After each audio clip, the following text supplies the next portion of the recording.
authorizing the payment of claims, approving the supplemental financial information, and approving a human resource activity.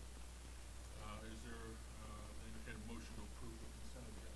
I move we approve the consent agenda. I'll second. Any discussion? All those in favor say aye. Aye. Aye. Any opposed? That passed. Next on the agenda is Mrs. Fisher. Would like to come up and talk to us? This is for recognitions.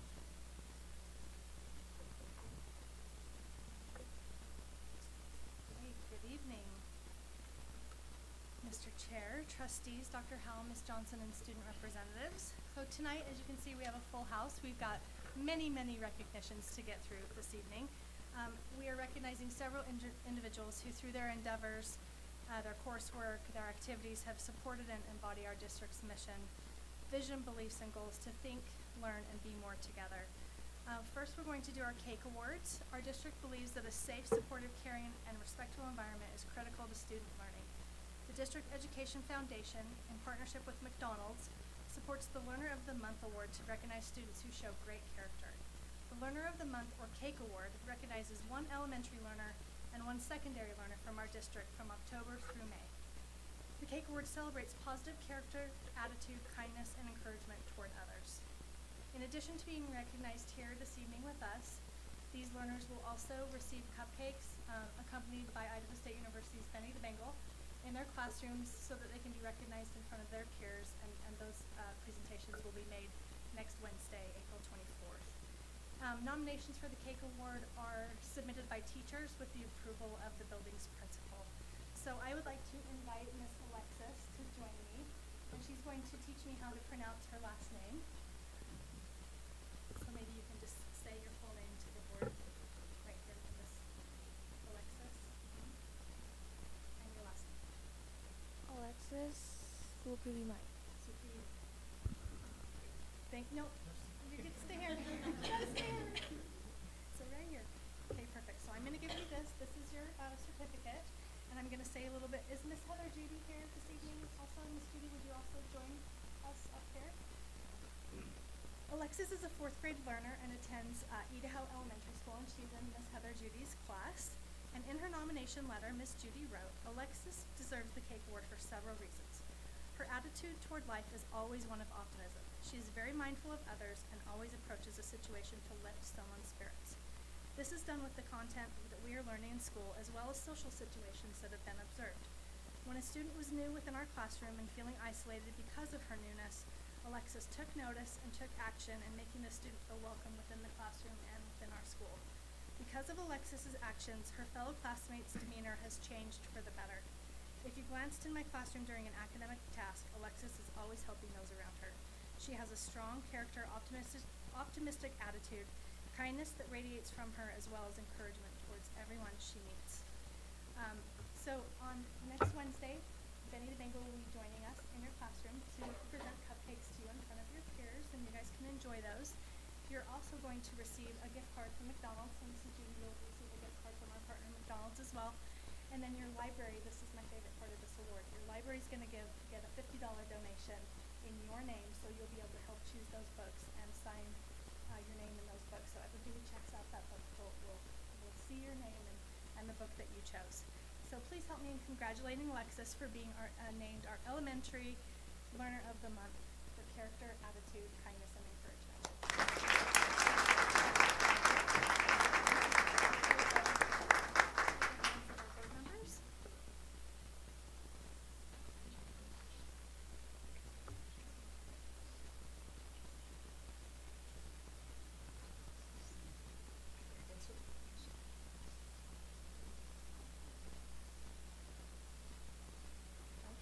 Secondary Learner of the Month, Cake Award winner, is Deacon Blackhawk, and he was unable to join us this evening, and his mother Natalie is here, so she's going to join me up at the podium, and also is Mr. Byron Haas here this evening. Okay, Mr. Haas, would you also join us up here? And Deacon had a game this evening, a baseball game. Okay, so we will excuse him, and thank you for being here. Here's a certificate that you can take home with you. Deacon is a sophomore attending Century High School. I just absolutely love the nomination letter that you wrote. According to Mr. Hawes, Deacon is an honest, thoughtful, conscientious student who always puts his best foot forward with a positive outlook and encourages other students to as well. In his nomination letter, Mr. Hawes wrote, "Deacon always looks for the positive. He is an athlete, and even when his team faces defeat, he focuses on the things the other team members did well and his hopes for improvement. He invites other students to attend his games and support his teammates. He has an irresistible smile, and other students find themselves happily agreeing.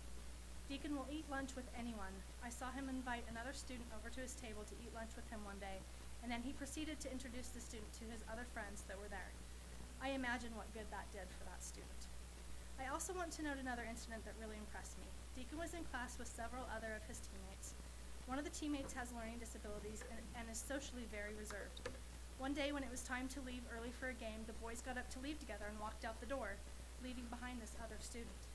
Deacon stopped right at the doorway and told his other teammates to wait a minute for the student to catch up.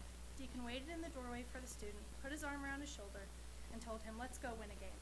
The student shyly grinned and walked off as a part of the group. And that is exactly the kind of example that this award stands for. So thank you for your nomination, and please congratulate Deacon for us. Again, we will present him with cupcakes in his class next Wednesday.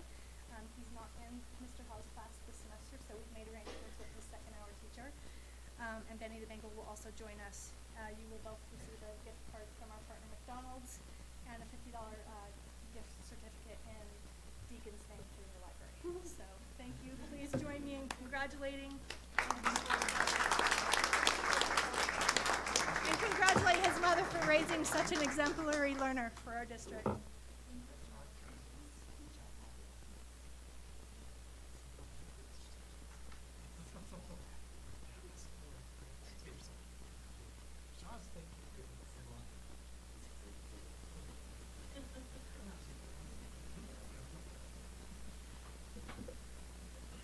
And Deacon's brother also has a baseball game, so we're going to excuse them so he can get there on time.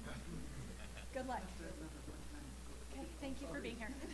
Okay, our Employee of the Month is our Pies Award, and this month's Pies Award winner is Mr. Kevin Bailey, and he was unable to join us this evening. The Employee of the Month Pies Award recognizes employees who positively influence educational success. The award is for employees who go above and beyond in that effort. ISU Credit Union partners with us in providing this award and this recognition. Mr. Bailey works in the maintenance department as a painter. He was nominated by Miss Tanya Wilkes and Miss Amy Bowie. And as one of my school visits in March was Irving, and as we walked through the halls, Miss Wilkes and Miss Bowie really pointed attention to how great that school looks and the colors that they've done throughout that school to really instill Irving's motto and just school spirit there. And they attributed that cohesiveness and that ability to improve their school culture very much to Mr. Bailey. In her nomination letter, Ms. Wilkes wrote, "Kevin is dedicated to enhancing the aesthetic appeal of Irving Middle School and other schools across the district. This makes a tremendous impact on school culture. He goes above and beyond in his work as a painter. He demonstrates initiative and shows passion as he works diligently to improve the school environment. He seeks suggestions from administration and provides input on various enhancements that could be made around the school. His enigmatic personality is contagious, and he spreads positivity to students, staff, and community members with whom he comes in contact with as he is working in the building. He's a valuable asset to his community." So Mr. Bailey will be receiving a $50 gift card from the school district, as well as a vacation voucher from our partners ISU Credit Union. And in addition, Irving Middle School will also receive a $20 gift card courtesy of ISU Credit Union.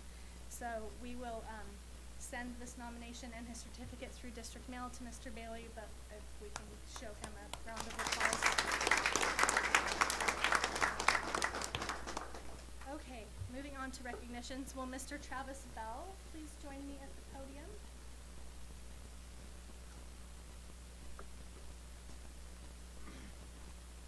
Thank you for being here. So I've invited Mr. Bell to join us here tonight to be recognized for distinguished achievement and just a spot-on representation of our district. Not only a representative of Highland High School, but a representative of our district overall. Mr. Bell, as most of you probably know, was named the 5A Athletic Director of the Year, which is just a huge accomplishment, and we want to celebrate that here with you this evening. Mr. Brad Wallace, the principal at Highland, wrote, "It is not very often that we take the time to recognize the hard work of our athletic director and assistant principal, Mr. Travis Bell. He is the backbone to all that we do, and he represents and lives the Ram attitude in every aspect. He is being recognized at the state level for these same attributes by being named the 5A Athletic Director of the Year. We are proud of Mr. Bell and lucky to have his leadership at Highland High School. Nobody is more a diehard Ram fan than Mr. Bell. He cares deeply about the students and about Highland. Beyond that, he leads our district and in our community. He is a valuable resource, and we are proud he's being recognized. It is well-deserved. Please join me in congratulating Mr. Bell on this well-deserved award and his representation of our district's commitment to be more together." Say hello. Oh, Travis.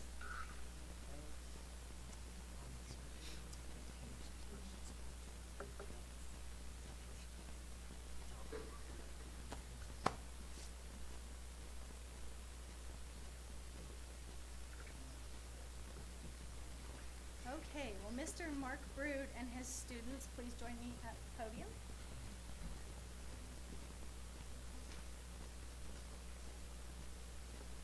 Thank you for being here this evening. So we've invited these gentlemen to be recognized in front of you this evening, and would you mind introducing yourselves? I'm Carson Barnes. I'm Nate Rich. I'm Steven Noss. And these gentlemen are members of the firefighting program, is that Yep. correct? Okay, at Pocatello High School, but they represent each of our high schools this evening.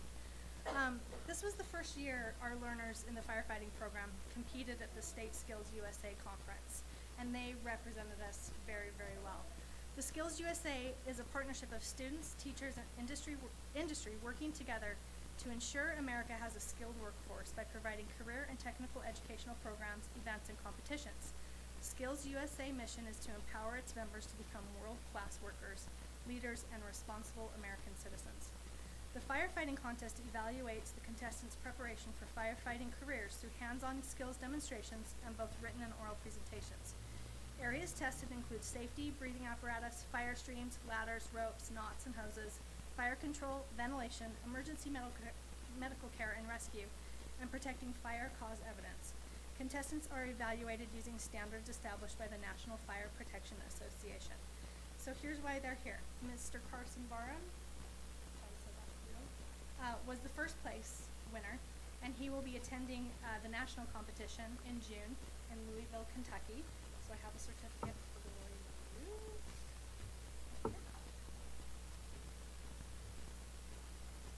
Mr. Nate Lish is from Pocatello High School. Did I say Century High School for you? Carson is from Century High School. Mr. Lish is from Pocatello High School, and he won second place at the competition. And Mr. Tegan, pronounce your last name, Nas, won third place, and he represents Highland High School. So just the trifecta of excellence right here before you, and we want to congratulate you all and for your hard work as well, recognize you, and wish you luck at the national competition. Thank you so much.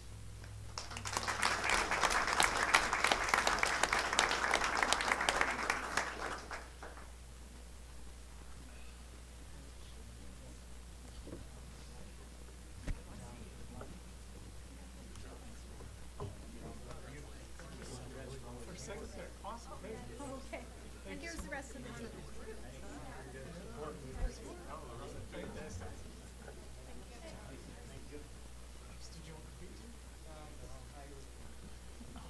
And the rest of my kids over there.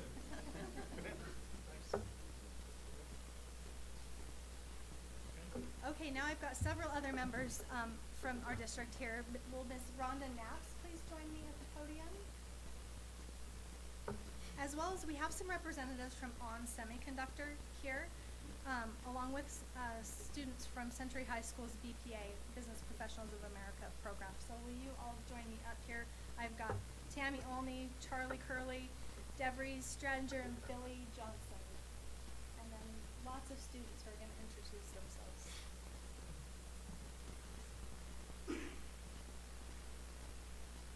you can just introduce yourself, students. I'm Jackson Beal. I'm Brendan Napier. I'm Afton Ahmed.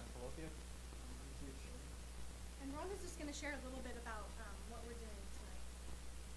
So these students went and competed at the state competition and are all going to be attending the national competition in Anaheim later in May.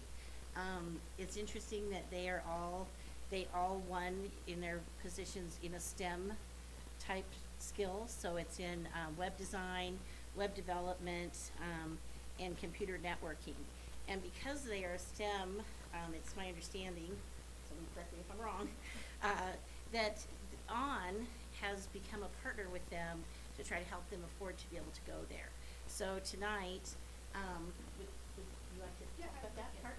That's okay. My name is Tammy Only. I'm the operations manager for the Industrial and Offline Power Division of ON Semiconductor. I also am the team leader for our Pocatello corporate giving team, which Billy, Deborah, and Charles are a part of. One of our initiatives is to partner with the School District 25 on STEM initiatives, and we've been very pleased to meet these students at the Mayor Youth Council, and we're able to connect and understand that these guys were going to nationals for Business Professionals of America in STEM related activities. So we were very honored and very pleased when they asked for some funds to be able to go, and we were excited when our corporate office in Phoenix, Arizona also wanted to recognize these students as being able to go to nationals. So we're very pleased to be able to support the team. And any of you, I'm just going to give a plug. We have a lot of STEM related activities that we're doing at ON Semiconductor, so if any of the schools in School District 25 are interested in coming and doing a field trip or having us go to the schools to do road shows, we'd be happy to accommodate. So let me know when I have cards. Can you share the announcement? Oh. I did not know. I believe it was $3,600 that we were able to help fund. Okay, thank you all so much, and thank you so much for your support and contribution. We value it and appreciate it. And I have a certificate for each of you, so if you'll roll your check up. So you can shake Turn and hands. show everybody. I know, if you can, and you can turn and show everybody first if you would like.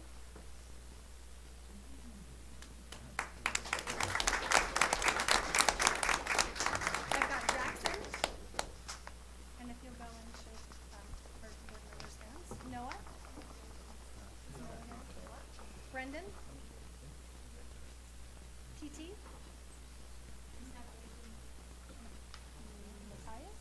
Matthias? Afternoon. Thank you. Thank you. Thank you.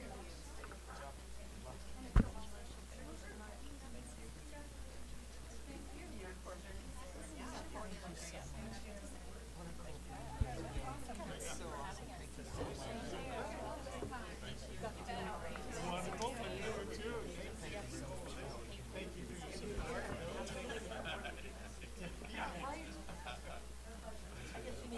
Absolutely. Thanks for your support.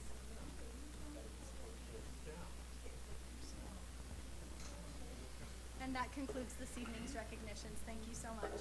Thank you, Ms. Fisher.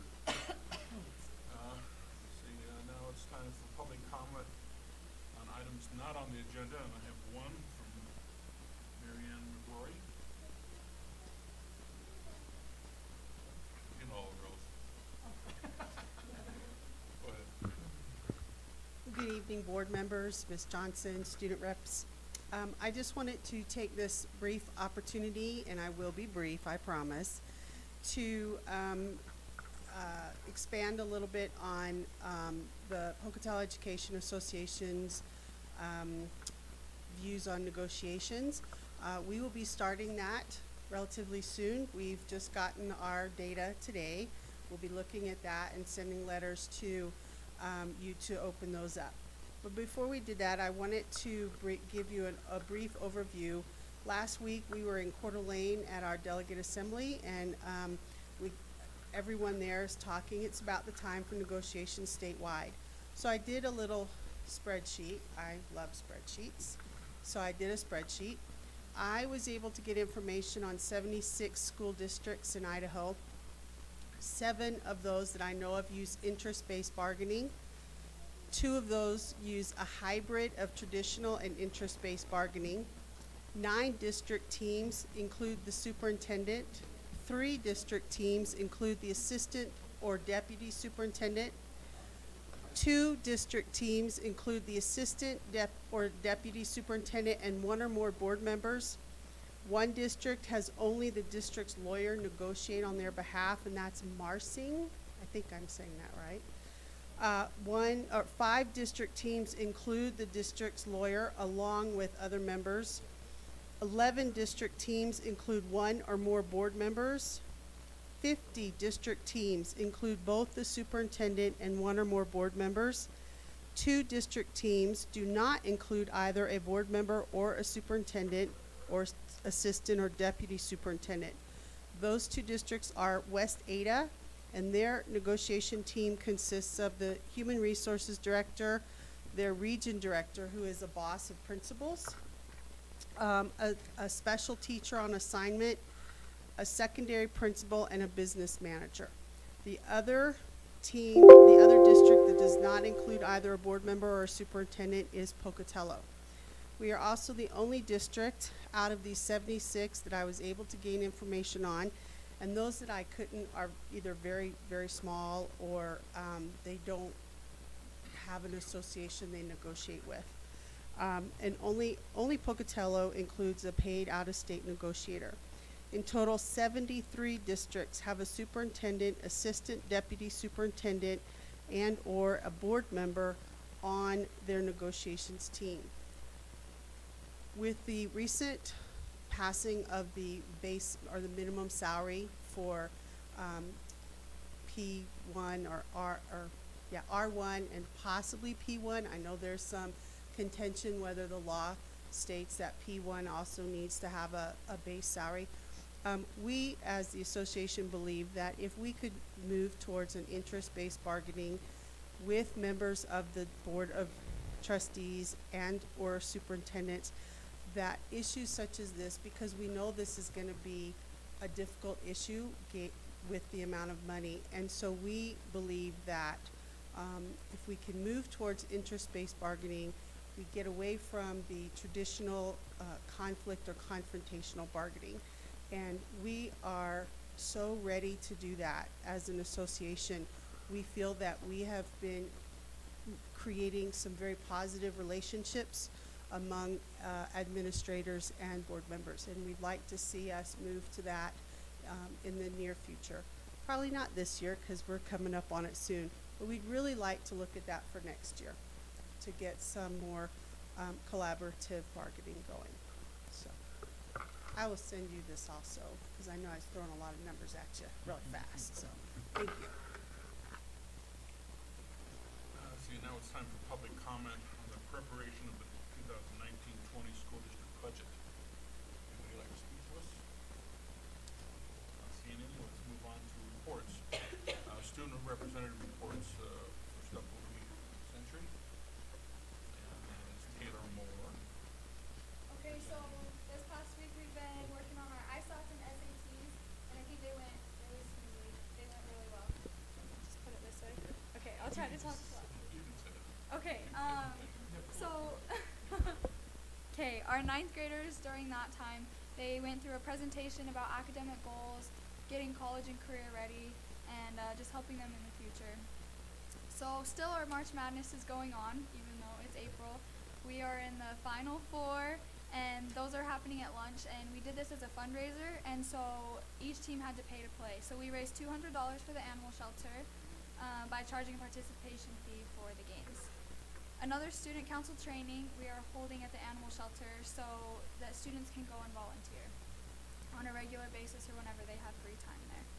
Century's speech team recently took 3rd place at state as well. We're super proud of them. They've worked really hard this year. One of our doubles tennis teams, Aubrey Sutton and Ellie Charlie Sermelis, they took first place in the East Idaho Invite this last weekend, so that was pretty amazing. Our band and choir have attended a couple festivals that they've been recently going to, and they've done excellent. They're phenomenal. Our talent show has been pushed back to Monday, April 22nd. So it was supposed to be like 3 months ago, and we had a snow day, so finally it's happening. It's getting made up. All are welcome to that too, so that should be pretty cool. And student council is preparing for prom on May 11th, which is coming up. It's coming up fast, and we're focusing on finishing our stars for each student and each teacher in the school. Thank you, Peter. Next is Hayden Cates, Pocatello High School. So this week is like a really big week for Hokies. We get a lot going on. So on Monday we had our Hokies Got Talent. And I'm not sure the finalists, but it was an amazing show. It was really fun. We got a lot of students come out. Today we have a blood drive for the Hokies students to go and donate, and we got a lot of students show up and donate blood, which was really awesome. And we collected 13 units of blood, and we were awarded a Premier Blood Partnership recommendation in 2018. On Wednesday we have our spring sports assembly, and then Thursday we'll be holding the every 15 minutes assembly with the every 15 minutes act being put out for the students to see. And our Friday we do the 4th annual day of our service day, where all the students get out and school, and we have field day afterwards where they all go out, and we have 26 different locations that we're going to help Pocatello and do a variety of different things for them. And so it's a big day for Pocatello. All the students get to come out, and we provide them with lunch, all school lunch, and it's just a fun day after that. And then our high school artists have been doing really good. Shelby Enfield was awarded an art scholarship at SU, and Arlie Lee received a cash award for his artwork. The PHS Symphony Command received a superior rating for the 11th and out of the 13 schools. Katie Austin and Maddie Facial won the best of the fair, and won with the category of gold medalist for the international competition in May. They are also winning some special awards, the Idaho Academy of Science and Engineering Award and U.S. Air Force Award. Carl Parsons won with the best in category of category of gold medalist, as well as the Earth System Science Award. Charles Bender was a category of silver medalist and won the multiple discussion award. Jessica Becker and Sweet were awarded silver medalists in their category, and Kyle Hamilton of the Association for Women Geoscience Award. And Junior Sims and Heidi Guy for aid for friends is starting to pile up with donations, which our students have been donating to them. Our Pocatello Trap Team went to the Nike Boys Summer Games. Dallin Burns at new record for the 2 mile, and Maggie Beef won the 100 meter. Jane Card was second in the 800 meter. Justin Harris was second in the discus. Ali Holt and Arlie Lee received a silver dollar worth $3 in recognition from Faith and Faith in Southeast Idaho and Society Coast of Design competitions. So we can have a really busy week with all the awards. But it was nice to see you guys. I have to do soccer practice, so Thank you, Faith. Next is Highland High School Representative Abby Mortimer.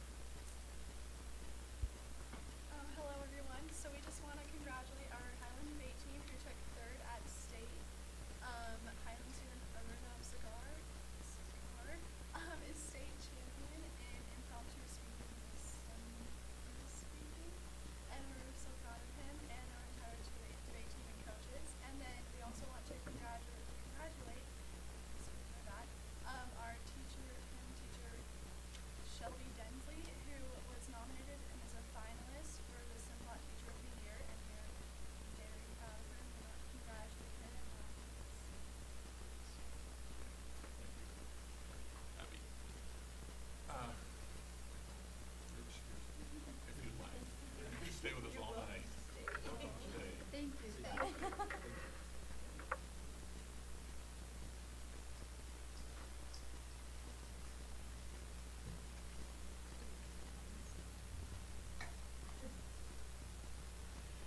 Next on the agenda is the media report and community relations update.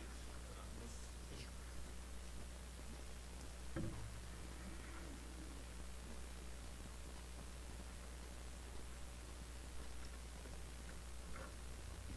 Okay, thank you. Media and Community Relations report. Since my last report on Tuesday, March 12th, topics of interest in the public purview, including social media. We've had a lot of great news in our district, including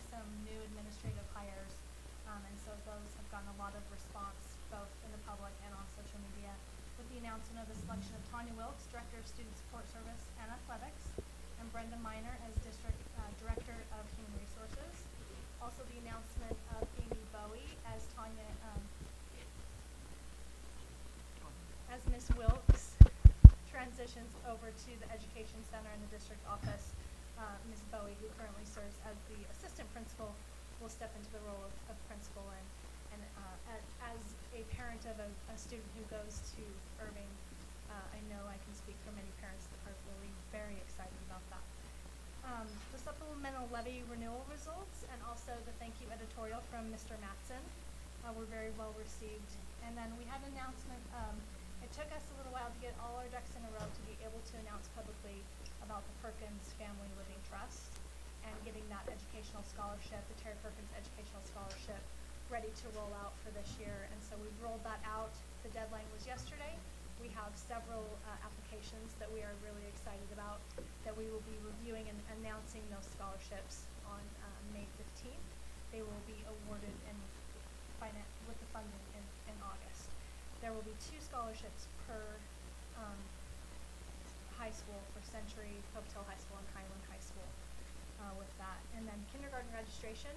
I know Mrs. Craney will be giving a report on that, but we did a lot of activity on social media and in the newspaper trying to promote kindergarten registration. And then legislative activity related to education. The 2nd annual construction combine, which was another huge success for our district. And just a great example of our community partnerships coming together to put on a really great thing for not only our learners, but regional learners as well. And just keeping tabs on updates to the Pocatello High School project and trying to keep our constituents informed about the progress as new decisions are made on that project. In terms of social media, we posted a total of 63 times on Facebook. We increased our page likes. We're just under 7,500, and we're over 8,000 on follows. So we're slowly creeping up to 10,000, which I'm really excited about. Our total post engagement, which includes comments, likes, and shares, was just under 19,000, which was down slightly from last month, but still and performing really well. Thank you. Is that better? We had 2,100 page views, and our total reach was 26,102, which was down by 21%, but our video views totaled 13,268, which was up by 463%. So Facebook is, the analytics are fun to follow. We have just under 200 followers on Instagram, and we've increased our Twitter audience to nearly 250. I also want to remind you about a couple of dates. The Simplot Inspirational Teacher of the Year award ceremony will be next Wednesday, April 24th at Century High School at 7 p.m. And then we've also got our district retiree reception coming up. I believe that's May 16th, that Thursday. So please mark your calendars for those dates. And then in terms of community relations, we're making some really great updates to the Education Foundation, and some of those, one of the goals is just to really position the Education Foundation for growth, especially with that Perkins Family Living Trust and that major gift. I think that some of the changes that we're going to make position us to more aptly receive similar gifts. So we've welcomed Lance Colbert to the Board of Directors. We are establishing a finance committee, which will be an advisory role. There will be board members that serve on that finance committee, but it will really be an advisory role to check our investments and make sure that whatever we're investing is following the guidelines that we've set and the benchmarks that we've set for that investment to follow. We are rebranding the Education Foundation as well as the Festival of Trees, and perhaps next month I can share those designs with you. And then we're going to be participating in Idaho Gives, which is Thursday, May 2nd, and that's Idaho's annual day of giving. It really brings nonprofits together locally and around the state, just as it's not really even a competitive thing. It's just great opportunity to learn what other nonprofits are doing. So I'm excited to introduce the Education Foundation, which has never participated in Idaho Gives, just as a community building exercise. And then, like I said, these changes will just position us for further growth. And then included are you okay if I just jump into the next line item? Included in your packets this evening was the final reconciliation for the Festival of Trees. So I just wanted to go over a couple of highlights and then ask if you have any questions about the numbers that you see. So overall, we deposited $165,000, which was an increase of $15,000 over 2017. Our sponsorships totaled $95,000, and that was about $7,000 over last year. So I really looked this year at this year's festival for how we could grow those sponsorships opportunities within that. So we made some good headway there. You'll notice our expenses also went up, and so even though we really raised $15,000 more, a lot of that money went toward covering those increased expenses. And so one of the things that I'm trying to do last year was really just kind of running the festival as is, trying to see what I could identify as ways to trim some of those expenses. In some ways, you have to spend more to make more, but in other ways, there are ways that we can trim to keep, those sponsorships as revenue rather than going toward expenses. And so I've identified many, many ways that we can trim those expenses. Another thing I wanted to point out are the tree sales, which increased the Christmas tree sales. Last year it was just under $10,000 that we generated for Christmas tree sales, and this year it was $18,000, so we nearly doubled our Christmas tree sales. We had less trees, but more of our trees went for the buy it now price. So our team in charge of that activity did a phenomenal job with that. So if there are any questions, that gives you a brief recap. And we're already starting to plan for next year, and lots of new faces and new planning. Bigger and better, hopefully. Always. Okay, thank you very much. Thank you.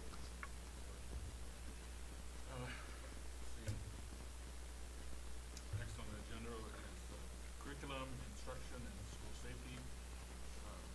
Mr. Kent Hobbs will report on the following policies: 3306, school visitors and sex offender limitations, policy 8313, student sex offenders, and policy 7402/8302, suicide prevention. All right, members of the board, Superintendent, Ms. Johnson, I'll use my principal voice so you can hear me tonight. So policy 3306, school visitors and sex offender limitations, there have been no changes made in those, even no public input. So it remains as we initially presented it previously. Policy 8313, student sex offenders, I did consult with probation a little bit on that, and we did modify that in a couple of minor ways to make it streamline more closely to what we have been doing. We get great interaction with the probation department so that we're aware of students that we need to be aware of. We have safety plans in place. So there were just minor changes that we made. So we would ask that you consider that policy as a second reading for adoption tonight.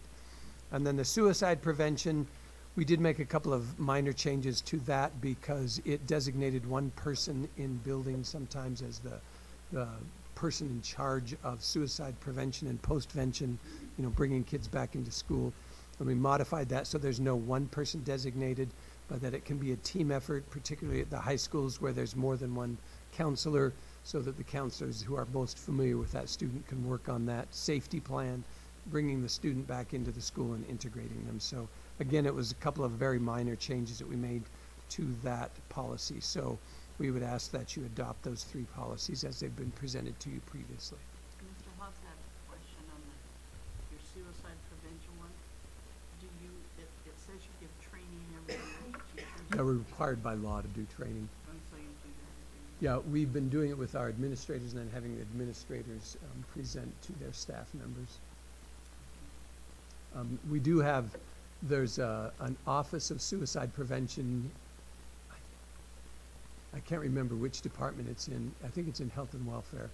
And they do offer to come out and do some training, and we haven't discussed that for fall, but that's always an option too. But you know, we've had some fairly robust programs in the district, Sources of Strength at Pocatello High School, and New Horizons did, and other programs that they have done that, you know, help with that prevention and postvention. Thank you. Any other questions? Thank you, Ken. Next up, Mr. Orr, talking about instructional technology update and high school textbook adoption. Speak. Good evening.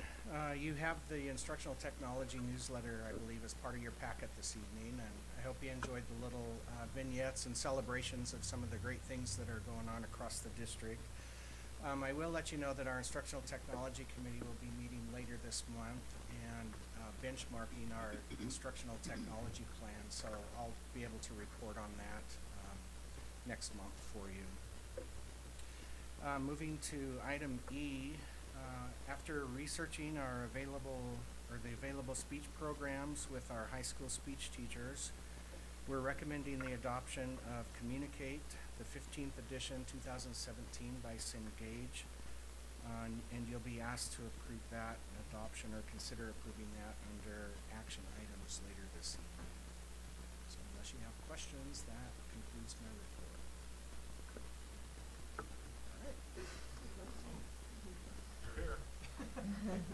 We're rolling. All right. 21st Century After School Program.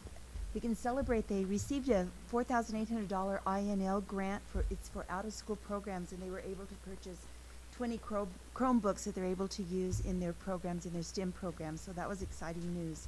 Their last day will be May 9th. They have a family event, and I told them to send you all an invitation on May 8th at Alameda Park, and they're going to have a raffle, and they're fundraising for our school pantries. Summer school plans are in the works. They're going to be doing 6 days this year of summer school, full days. They'll be 8-hour days. They'll be June 11th through 13th and the 18th through the 20th.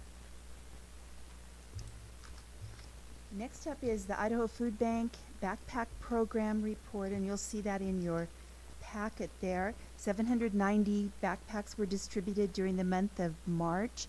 The first Tuesday of May we'll receive our last delivery, and any that's left will be, they're going to encourage them to be giving to students and also to be giving during summer school. And I did check on the frozen, the food from Amy's, and I guess Mr. Hobbs was checking on that. So that has been all distributed. He's calling, and they did not want to get another load now because they worried about having frozen foods in the refrigerator over the summer months. So he is making sure that more is coming, and he's arranging for a fall load to be distributed to our schools. So That would also be cans. right, frozen foods and cans. They had a half pallet of soup that was here from they got in the last delivery. So he's making sure that those arrangements are made for the fall. And then what he does, I asked how he got the word out. So he does send them to all of the pantries, and then he alerts the community resource workers at the schools that those are also available. Yeah, and we've figured out how to deliver those in our trucks. I believe they have, yep. So So, and I'll double check on the deliveries of those once. makes sense. And then I'll make sure that he leaves good instructions for, yeah, Ms. Wilkes. Pardon, did you write that down? Put that on the list there so that we don't let that fall through. But he said that he would take care of that before he headed out. So we'll double check. We'll make sure he does that before he can hand in his keys. Next is kindergarten registration. So this is April 11th, so 1 week after the day of kindergarten registration that we held in the buildings. We had an online registration that started right before spring break, and so families could go and register online, and then after they registered online, they were to go to the school on April 4th and bring the birth certificate, proof of residency, and those items to the school, and we had screeners for our kindergarten students on that day. So you can see we have 678 students who have registered as of April 11th. That's up 44 from last year. We have 714 that have actually registered online, but the 678 represents the number who have gone into the building and brought their birth certificate and completed it there. So we'll be watching and continuing to encourage them. The online registration worked really well this year. You know, we're getting it down every year more and more, but it seems to be something that families really, it works for families. They can do a lot of that paperwork without having to stand in line at our schools. You'll notice there that the ones that are up in enrollment, Jefferson was up 15, Tindoy was up 10 from last year, Washington was up 17 from last year, and Wilcox was up, looks like 13 from last year. Some of the ones that were down, Ellis was down from last year, though they'll probably be in a position to be taking students that are overloaded from other schools. But they were down 23, which you wonder, I don't know. And then Chubbuck was down a bit from last year. So those are our numbers. We continue to watch them regularly. Next is the nursing acuity report that we provide you. You have 2 full-time RNs, 2 part-time LPNs, and 3 part-time RNs, and you'll see there the number of students that they at each of those acuity levels. Okay, and then last in the packet is your Head Start. There is a letter in there that is a waiver for the non-federal share match. The year to date, they have $162,156, or 48.4% of it is there. The required match is $335,010. With an estimate, Ms. Bray feels that by the end of the year, they'll have $285,010 as a conservative estimate. The Policy Council has really taken a lead recently to be working on encouraging parents to reporting the number of times and the minutes that they're volunteering in those classrooms. So we did see a big increase this last month because they were taking the time to report that, and that was Policy Council taking some of the lead on that. They are still requesting to submit a waiver for the 2018-19 school year under new business. You'll be asked to approve that for $50,000.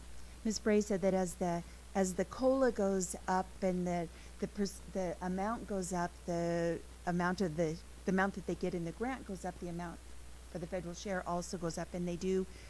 It is always difficult to try to meet that. Hopefully we'll get there. That the Policy Council was feeling really good about it, so hopefully they won't need this waiver, but they're placing it because they need to be sure that it's in place in case they don't need it. Have we ever had to do a waiver for this before? I believe the last. This is in. Mm-hmm. The last. It seems to me the last 3 years we've done a waiver. So 3 years ago. The bus waiver, but I didn't remember. Yeah, 3 years ago we did a waiver, and then we were able to come in over, and then we had last year we didn't meet it and we needed the waiver. So I know that the last 3 at least.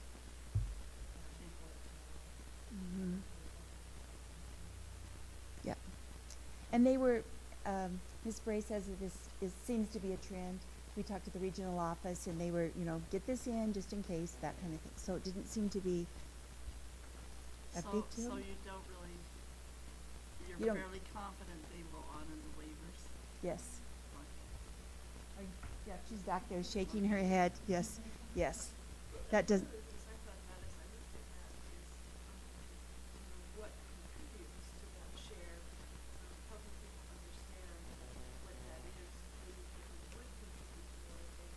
Mm-hmm.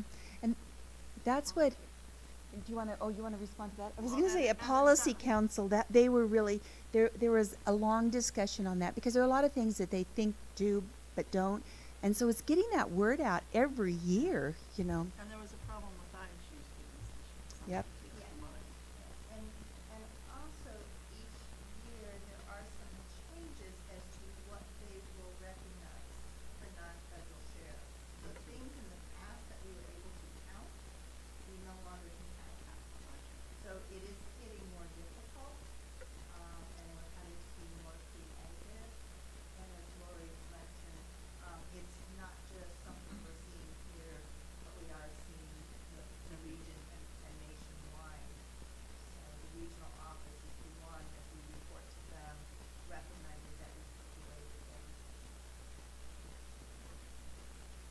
Right, so they are at full enrollment. 3 children withdrew this past month, 2 of them to lack of transportation, and 1 transferred to an early intervention program. The ADA for the month is 88.66%, so it's up. The reason for absences, 37.65 were sick, 10.53% were on vacation. There's 22 4-year-olds on a waiting list and 23 year-olds on a waiting list. One of the things that I think we were working today, because we received that duration grant, so next year we'll be able to offer 4 of the classrooms, which will go from 8 to 2 o'clock, so there'll be 6 hours, which is really exciting. But also in that grant is transportation. So Ms. Bray and Mr. Reed and I were working today and talking about purchasing buses, and also that the reason that when they drop out because of transportation, that's a hard thing for us to see. And so hopefully we'll be able to take care of that next year as we move on with that new grant and can offer transportation to these families, because we know that it is a detriment to some of them being able to attend. So that's exciting that we can do that. All right. That concludes my report. Thank you.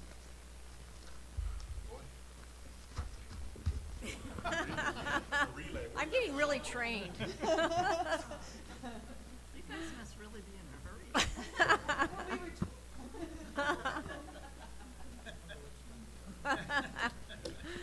So the first thing for me on your agenda is item K is out-of-state overnight travel requests. You'll notice that a few of these were ones that we had to have approved via email. And one of the things I talked with Ms. Johnson is we will include all of the CTE state events in that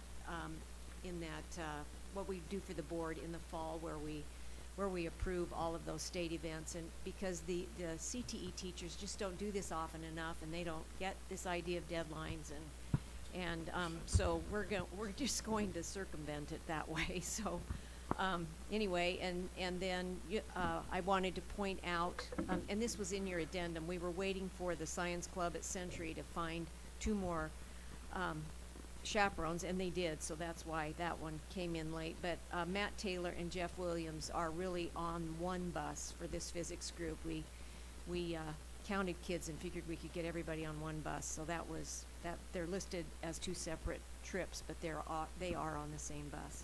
So that's all of the out-of-state overnight travel.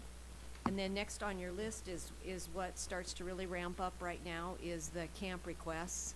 And you'll see I did make sure that which camp it was, so that you would have an idea of volleyball, basketball, whatever. And then some of them are for youth, 2nd grade through 8th grade, and some of them for our actual teams. And so those are all listed for you. Okay? And you'll be asked to approve both of those requests, the overnight and camp requests, under action items. The next item are the early graduation requests, and these are always pretty exciting at this time of year because they reflect children or learners who are going to graduate a full year early. And these 2 that opted, say they're going to attend college, they're eligible for that. It's about a $1,700 scholarship because of the advanced opportunities money, and so the college and career advisors have helped them put the request in for those funds. And then one person, I think is a young man, is interested in entering the military. And I think we have a few more of those early graduation requests for our next board meeting. The Do you have any kind of count how many we've had all year for early graduation? I can get that. I mean, I just wondered total, because when I see our attendance, and I wonder how many of those, when our attendance goes down at the end of the year, I wonder how many are these. No, we really have a great system, so that doesn't happen. We have this class called early graduation. Yeah. And so they're all enrolled in that class, and yeah, we're I good. don't mean ADA. Okay. I don't mean ADA. Total student. Total student enrollment. Right. Yeah, that's what yeah. Well, Yeah. yes, I get it. Right track. I'm worried about the state and are we getting the money, but. Yeah, I'm just kind of meaning, I wonder how many of those that we lose in, enrollment. We do, and typically, if you look at many of our seniors, we've given them, a total of 60 opportunities to take for credits, and they only need 52. And so many of them are not taking any classes that last trimester, or they'll take 2 the third trimester, or second trimester, and 2 the last trimester. So you do have a number of different things that are going on in the spring. And that's why I'm really careful when I am kind of trying to compare something. I never use data this late in the year, because it's not real enrollment, because we know that that's not what's going to walk through our door in the fall. So I understand what you're asking now. Yeah, I should have said it. But we're getting the money too, just.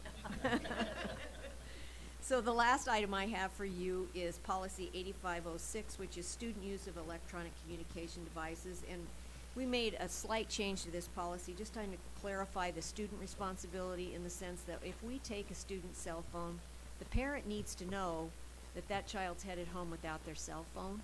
And oftentimes things are happening pretty quickly in counselors and the principal's office, and so we're training all of our administrators to say to that child, if they're not already saying it, you need to call your parent, and here's the school phone, now call them. So so that was really what the change in this policy is, and we did not receive any feedback, and so no further changes were made. And you'll be asked to hear that policy on second reading for adoption under action items. Now before, as I read it, somebody in the district would call. Actually No. on that, it's on that first time you take their cell phone. There really wasn't anything in there that said that anybody called, and a parent called, and they were upset because their child was walking from the bus stop to home without a cell phone, and that was problematic. And that's understandable. These cell phones are a safety device, if you will, and so we met with all the administrators, and we talked about what does happen when you take that cell phone from a child. And in most cases, the administrators said they say to the child, you need to call your parents so that they know you don't have your phone. But it wasn't happening routinely. And the administrators also said they just plain didn't have time to make those phone calls. And so we are really saying it's the child needs to do this, but they do need to be reminded by an administrator. I don't know though if they're gonna know that they're gonna be in trouble, so I don't know if you wanna call home and tell them they're in trouble. Yeah, that's just my feeling, but. Just the face up. Yeah. It's always interesting, but that was what we could come up with for right now. Okay, thank you. Next up, business operations, Reed.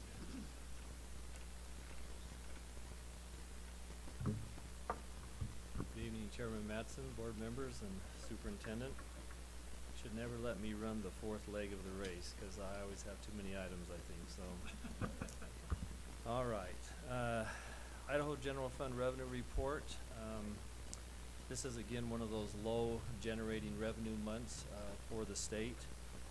And overall, we came out just about dead even for the month of March.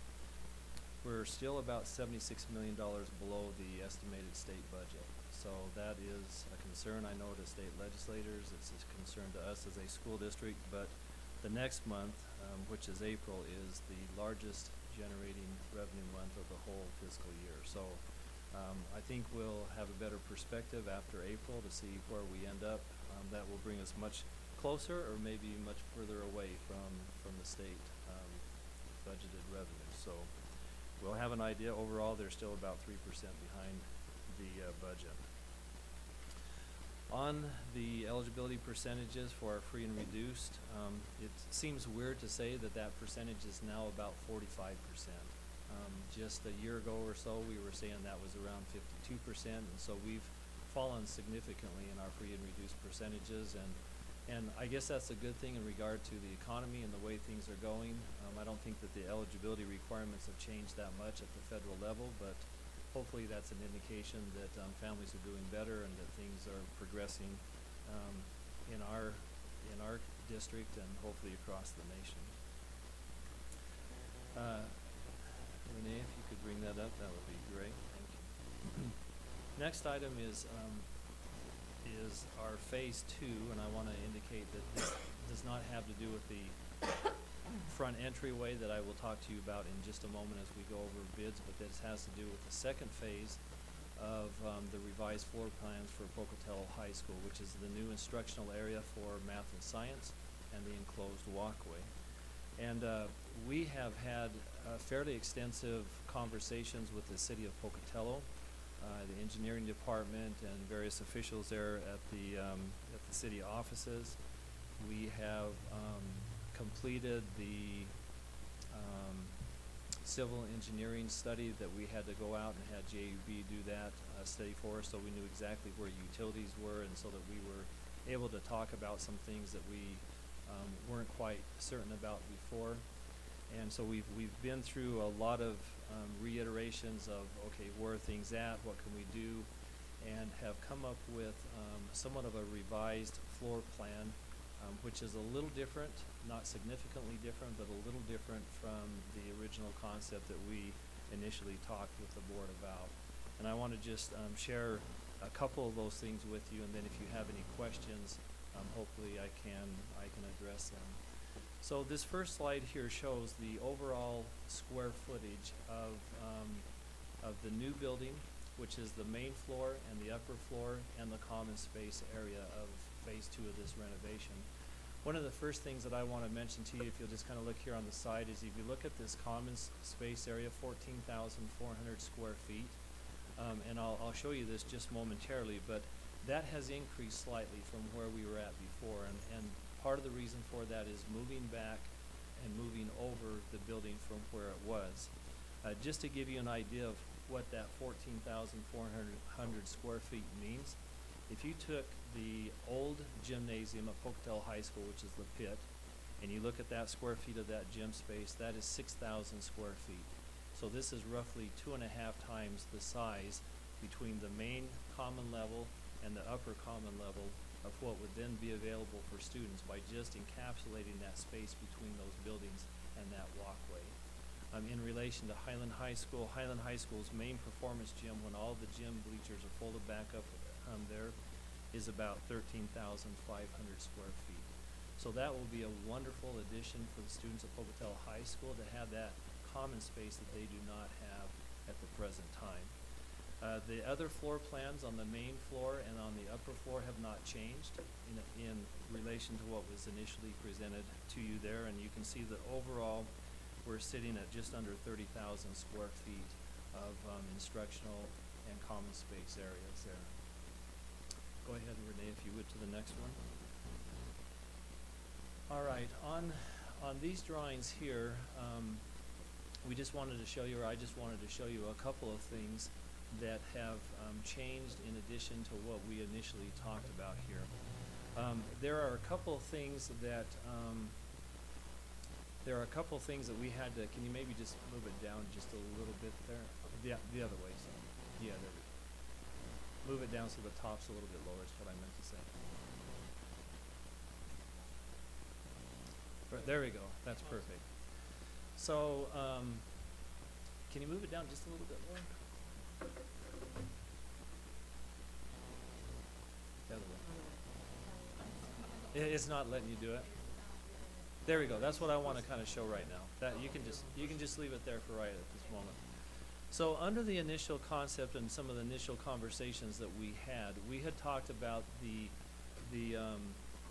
walkway area coming out of that south entry of Pocatello High School. If you can see my laser up there on the side is right here.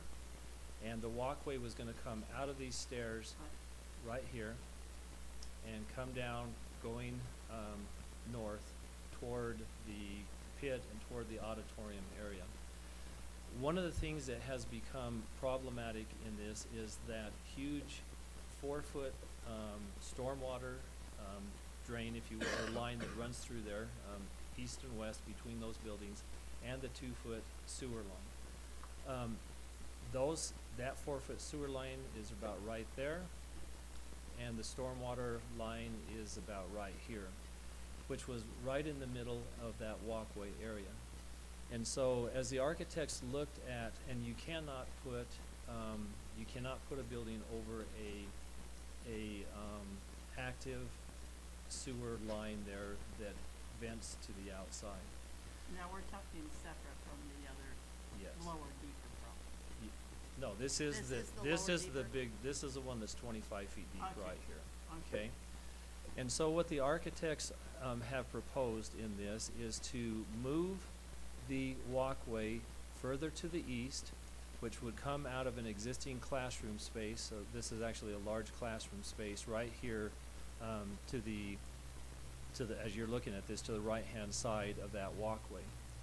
And then Renee, go ahead and put that a little bit larger like you had before, or move it up. So instead of the walkway coming out of the main entry, it's gonna shift over here to the east a little bit. And so as you're coming down the hallway of Pocatello High School, you would just kind of turn left and then come down here and go down some stairs and come into the walkway area, okay? That actually does a couple of things. One is it leaves this area outside, which we're able to do without any additional accommodation there. And the second thing that it does is this little area right here is a electrical transformer, which we then miss that transformer, and that does not have to move. That is a very several $100,000 to move that electrical transformer and to do that work there. And so that allows us not to have to do anything with those utilities there, and it moves the walkway over. This And it moves it forward, right? Pardon me? It moves it forward away from the building more? Yes, and I'm going to show you that just a little bit, how that does. I know one of the questions that will come up is where is the elevator? This is number 2 right here. So the elevator will be right outside of that, those stairs coming down, and it will feed into that main level of Pocatello High School, Unit 1, and up to the second level of Pocatello High School there as well. And so the elevator will be here rather than before when we talked about it back here kind of at the building level. That allows us access to approximately 85% of Pocatello High School. We would exclude the basement area that we would not be able to get down to. So how do they get across from the elevator over to the new building? Okay, so if you can visualize that this is a ground level floor, so they can come down here to the ground level, come down here and go down to the lower level of this unit. We're going to call this Unit 4, this new building addition right here. They could also come over into, there's a ramp system, come down just a little bit more, Renee, if you, there you go. There's this ramp system here where they could go up this ramp system and come up into the auditorium area, the foyer there between the auditorium and the pit area, into the main level there of Unit 2, if you would. And then if you can imagine being on the second floor, if you come out of the elevator up here and you go up to the second floor, which is going to be a suspended floor in that walkway, you come across that walkway and you come over into the second level. So this is the second level here. You come up the elevator to the second floor, come across that walkway, and come into the second level of the Unit 4, which is a new building. Or if you could come down here further, can you drop that a little bit more? You can then you could come over and you come into the second level of Unit 2, which is where the art and the family and consumer science level, there's about 3 or 4 classrooms up there on that level. And so we would have then access to that level as well. And they can get into the classroom level, upstairs classroom level. Which classroom level? The new classroom level upstairs. Yes, they would come off the second, this would be the second level. Okay, You'd come straight across on okay. the main floor and you'd be right there on that main level. And then you could come across here, which would come into the upper level of Unit 2 where those other classrooms are at. Okay, so that's where I was confused in number 6. I thought that's where they all came over, but they come over down the other part, and that's just the ramp up to the... To the foyer between the auditorium and the old gym, the pit area. Okay, I get that. The one thing that is rather nice about this, sorry if you could drop it just a little bit, is that we're really working around the mouse today. That's all right. I just wanted to see the upper stairs there coming out of the main building. Yeah, right there. The one thing that is kind of nice about shifting this over is that when students come from the west side of Pocatello High School and come into the school, they can come up these existing stairs right here, which is the main entrance that exists right now, and come into the school. If they want to get in, we can buzz them in at that point in time after hours or whatever, and they can come in right there. The other thing is when lunch happens, you know what happens when lunch goes on. People enter out both sides of the building, and a lot of times they just go directly down to the cafeteria, which is right here, they can bypass this area, come right down here and go right directly into the cafeteria, and then come out on the far side or the south side down in the cafeteria and come up into the commons area. So you're actually, gonna leave the stairs, the old stairs? yes, we are. Okay. That is what is being proposed. And actually, that will function much better for Pocatello High School and for the students overall as far as flow of students between those areas right there. Okay, so they'll be able to go in an enclosed area down by the elevator or come outside in the old area. Correct. So it will relieve some congestion. I'm just curious about what it is about that particular spot with the storm drain and the sewer. Is there some opening there? Yes, so right here, right there, this is actually, I apologize for this. This is actually kind of incorrect information. It is a 48-inch storm drain, so it should say a 48-inch storm drain, and this should say a 24-inch sewer drain. Okay, they had that incorrect, and I didn't catch it when this was printed, so I apologize for that. But this sewer drain right here, which is basically a 2-foot line, there is a manhole right there, and it's been there, and it is a big vault, big cement vault with iron rungs that go down there to lower yourself down into that area that goes down 25 feet right there. And that runs north and south too, because I see that dotted line. Yes, so the other one is an 8-inch line that comes off this sewer line and runs down here north and south between, just to the east of the pit and the auditorium, actually runs under the choir and band rooms, out, continuing south down past Key Bank and the old Bannock Hotel. I think that's originally kind of where that area started there from that. Of course, the Bannock Hotel has been torn down. Yeah. So where we are at in the process is, well, one of the things that we wanted to visit with you about is just to get either some acknowledgement or direction that you're okay with this design before we move forward. This is really critical in the process of saying, okay, we can agree with this conceptually as far as the placement of the walkway, how it bypasses the issue with the sewer line right here. We don't have to move this transformer. And actually, oh, and I forgot to add one thing. On the original plan, the building, this is the building that comes off of the pit right here. And the original design was that this building here was moved up where it came off of. Remember, the building was moved closer to Unit 1. We have now moved this building back further to the south toward the palace. And that actually provides additional common space, greater visibility, some of that more of that openness that the board had talked about.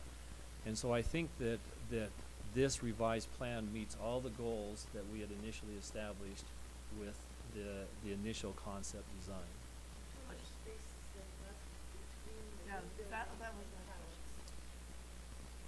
You know what I'm going to ask you, Ms. Johnson, right? Okay, this area right here, number 7, is, if you look up here, 7, it says mechanical yard. This will be the chiller and some of the mechanical area right here.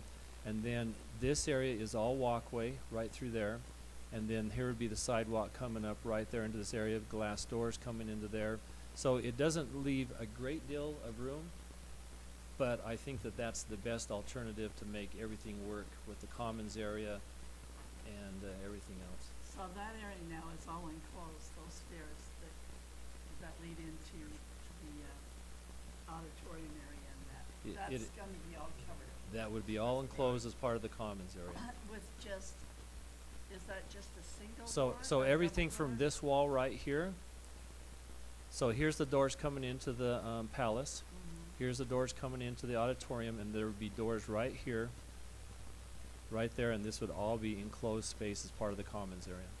But your view, I mean, I'm thinking of the view of the Indian they just restored and everything, and because 7 isn't going to be real high, is it? That number 7, which is the. No, 7 will be relatively low. It might So be you'll like a 8 or. still be able to get that view. Well, shouldn't you? I mean, because I'm thinking you're bringing it further this way, but the stuff you're going to be putting there is going to be lower. Yeah, it will be lower so that you'll still get the view of it when it was double the width of the sidewalk. Cause you're taking. Do you know what she's talking about? No, I don't. I'm trying to figure out. Indian was like the night when everything started. Yeah, the Indian should be above that area right there. That's You what talking I'm- about that lighted Indian? Yeah. Okay, yeah. I wasn't sure what view you were talking about, so, The yeah. only great view you really get down there.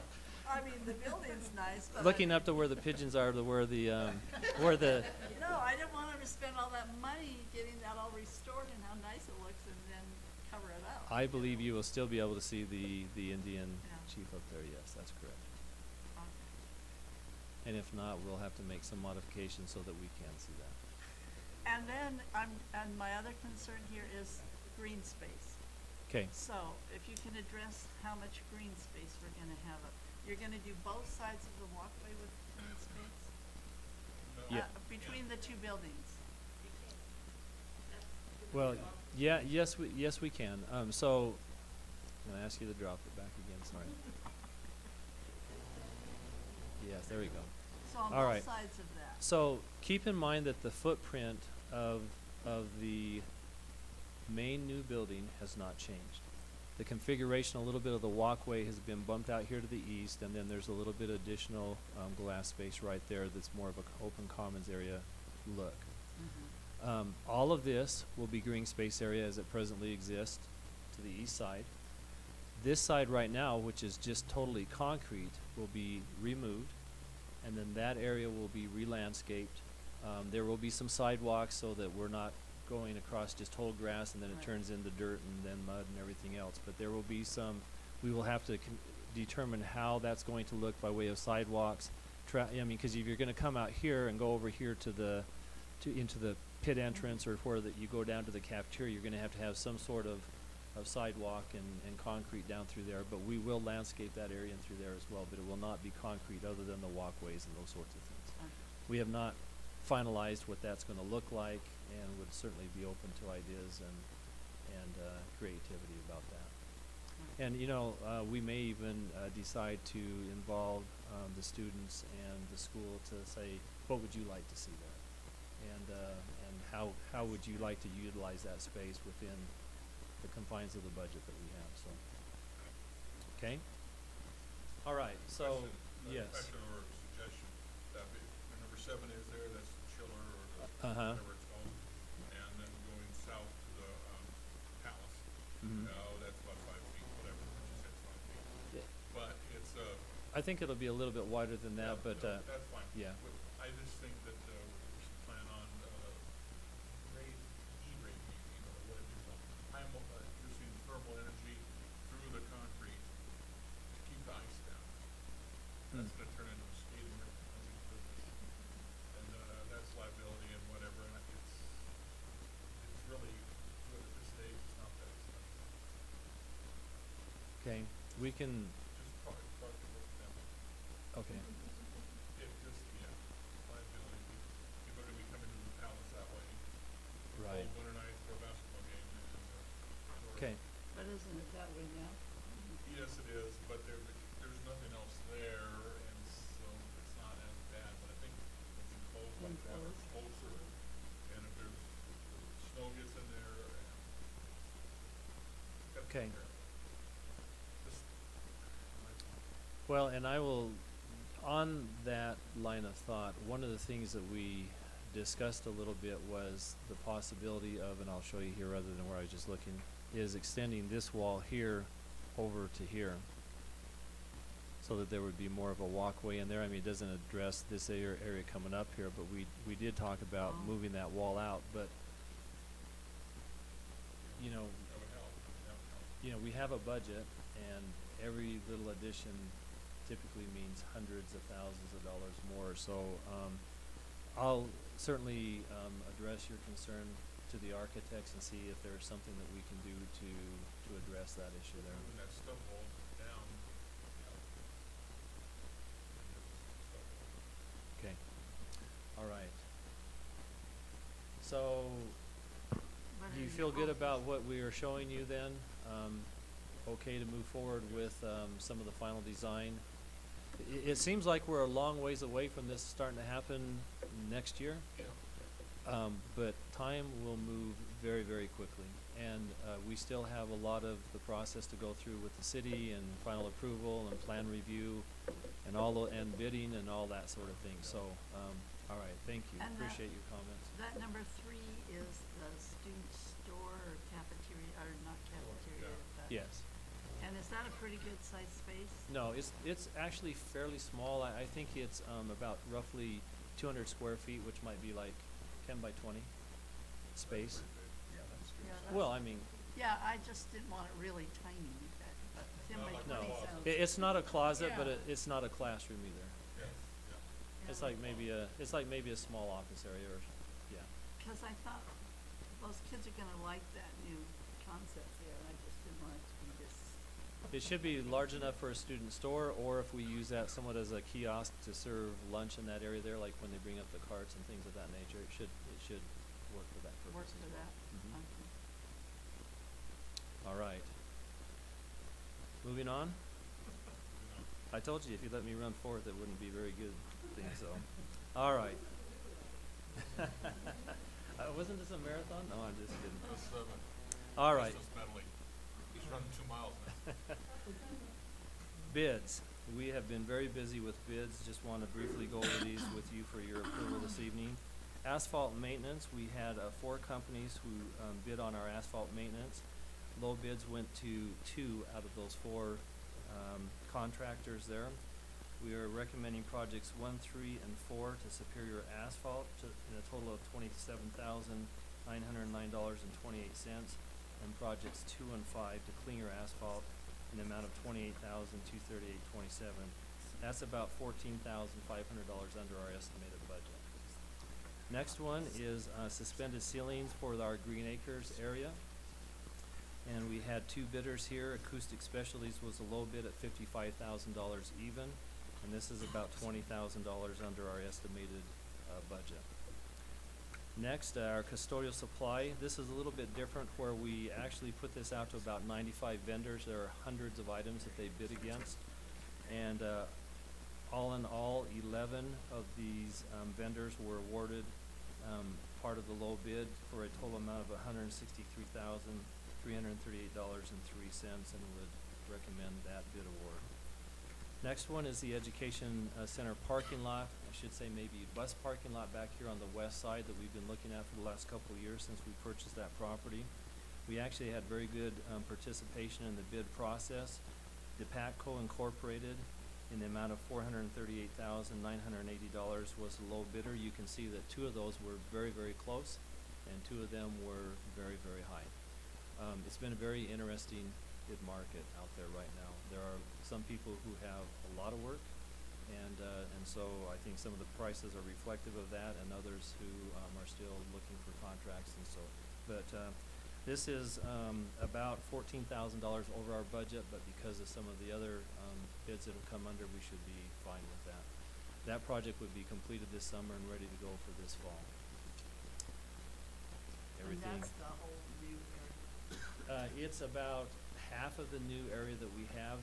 So we would develop half of the parking lot going west of the total property we have, and then we would create a swell or drainage area for the water and all the drainage to go off and settle there in a drainage swell area there to retain our water on our property.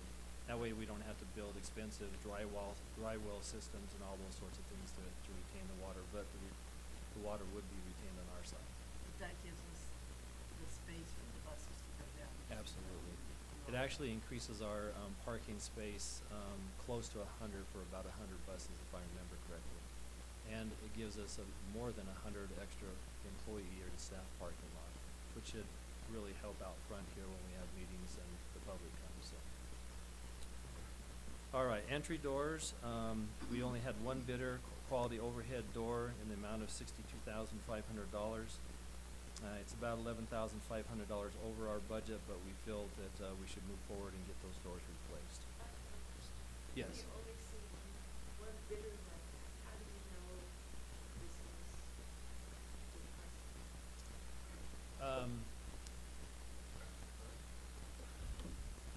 I mean, it's not far off of our budget. If you ask me, is it maybe a little bit on the high end, I would say yes, without any hesitation. but if we were to wait and to go out next year, it's probably gonna even exceed what we have this year. We never know. I mean, we put the bids out to as many vendors as possible, and I'm not sure exactly why we didn't have more of them bid, but that's the way that it goes sometimes. So we feel it's best to move forward rather than to wait where it would probably be more expensive and deal with all the issues on the door throughout the school year. Yes. Any chance you remember who else would bid on these? Like what other contractors bid on? We have had, I believe we've had Harris Construction Yeah, okay. do quite a bit of our entry doors in the past, and I know that we talked, I specifically talked with them in regard to some other projects, and they were just very busy. So I don't know who they all were, but that's why I say it's been a very interesting market. This next one coming up, Pocatello High School entry renovation, I probably talked to 10 contractors, and ultimately we had 2 bids. So, and most of them stated, I just cannot take on one more thing. Quality overhead door, this is kind of outside, I think, their wheelhouse.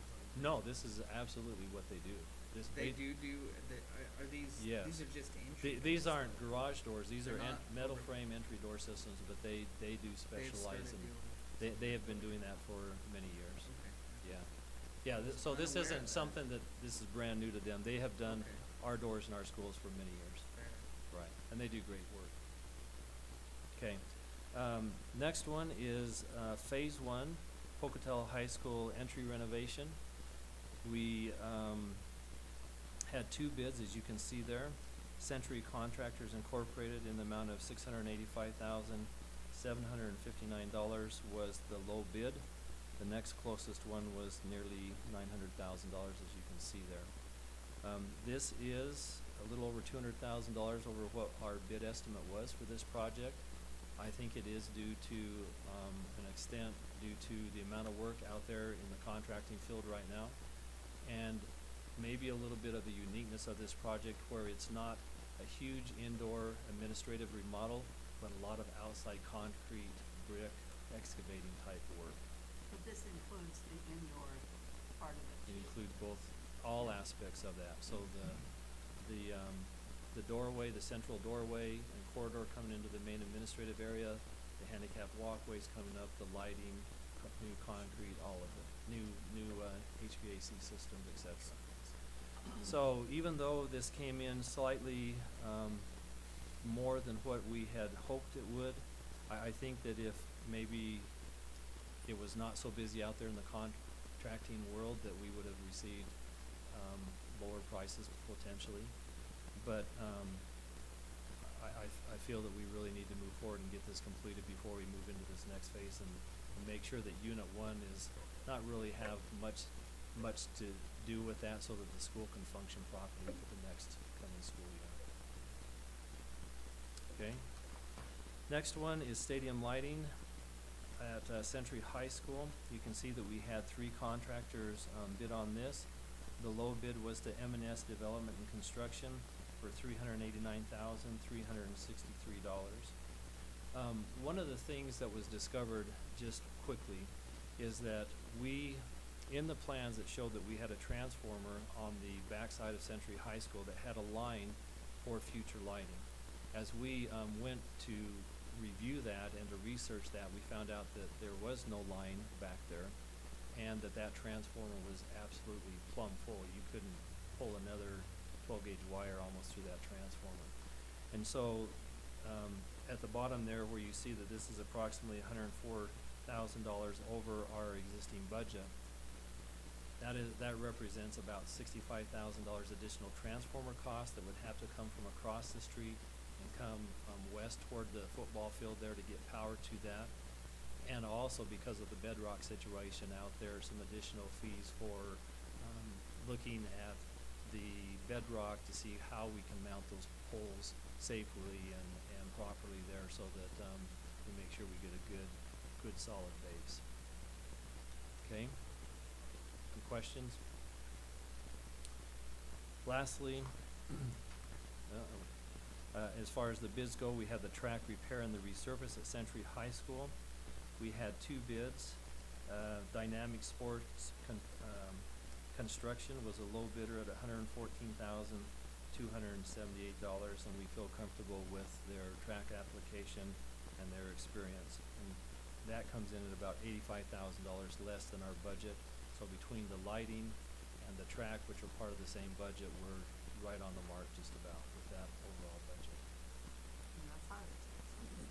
Yes, and that's not unusual. No, they go all, most of these track and field companies they travel the whole entire country with roaming crews that, and so they are in select areas and they come and they travel. That's the nature of their business. So. Not a lot of tracks in one general area to be able to do that. Right, exactly. Exactly. The next one is item E, permission to hold our surplus property auction. I don't think we need to spend a lot of time on that. That will be held Saturday, July 13th upon your approval. Can I have you back up just to the Irving Middle School track? Oh. Just, yeah, briefly touch on that. Okay, thank you. There was an explanation, but just, so the public's aware of what Yes. that's going on. Thank you. I kind of slipped my mind, Nope, to be that's honest. I was okay. trying to hurry because I You know bet. I've been Yep. taking a lot of time to get all through Recognize this. that. All right, so in our SIP planning, our capital improvement program planning, we had identified that we would also like to replace Irving Middle School field's track surface.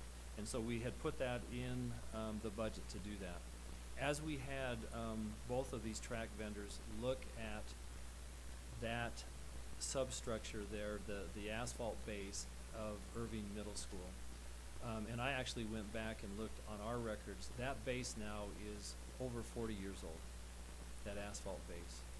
They said, we can do it, but we think that you're throwing money away of something that's going to last 1 or 2 or 3 years at the most and have same sorts of problems of what you're having.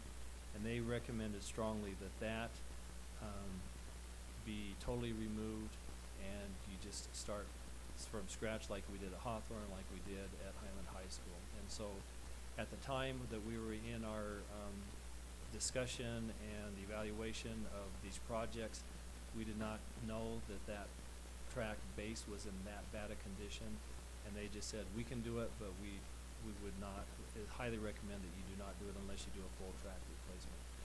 So because of some of the additional costs that we've had here, and because you have to do engineering and surveying and all those sorts of things, we are looking at delaying that until the following summer and doing that track and looking at potentially doing Alameda Middle School at the same time. So that's unfortunate, but I think that we would rather make sure that it's done right when we're going to spend that type of money and dollars in order to do that. Thank you for bringing that up. All right, I think we talked about the auction. Last item, our summer food service program.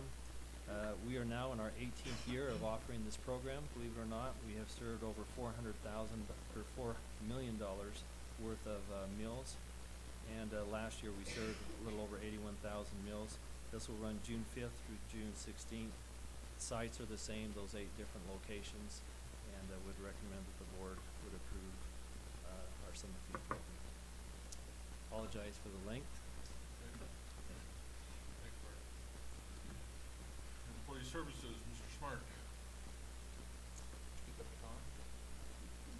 What's that? Well, I'm glad Bart hurried through his because I'm going to take my time.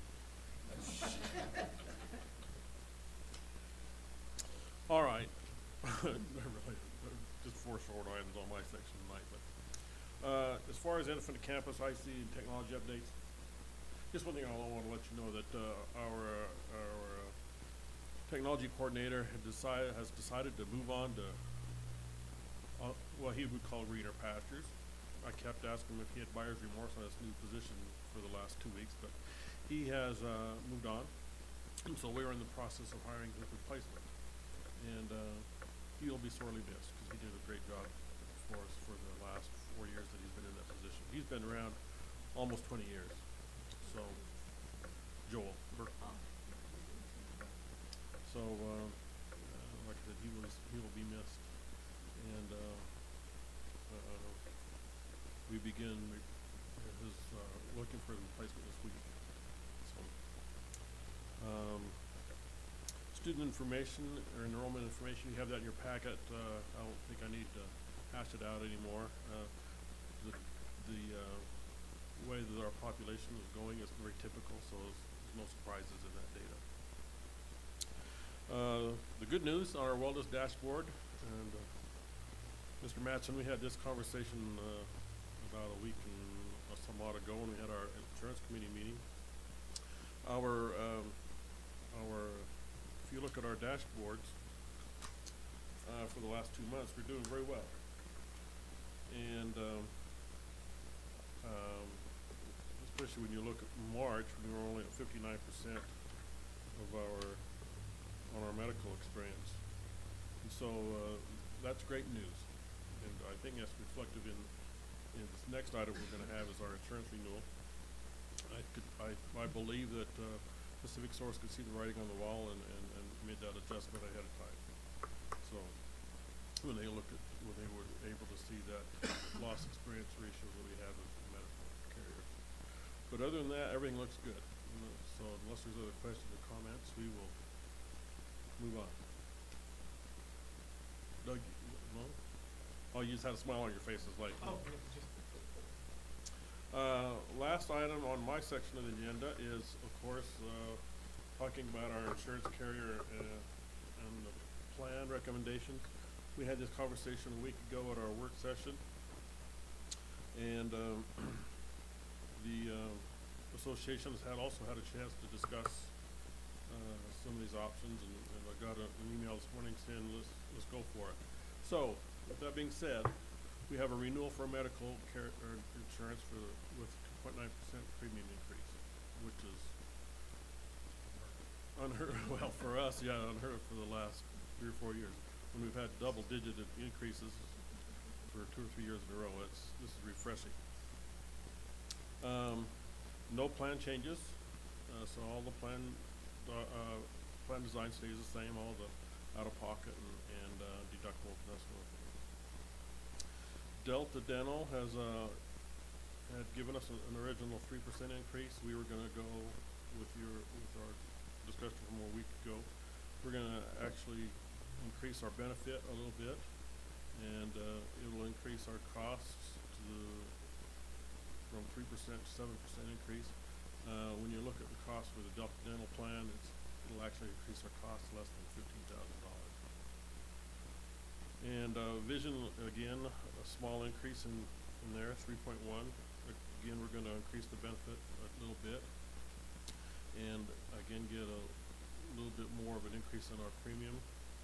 But again, these are small amounts on these 2 plans, and so overall, when we talk about increasing the plan designs, it's going to be less than $60,000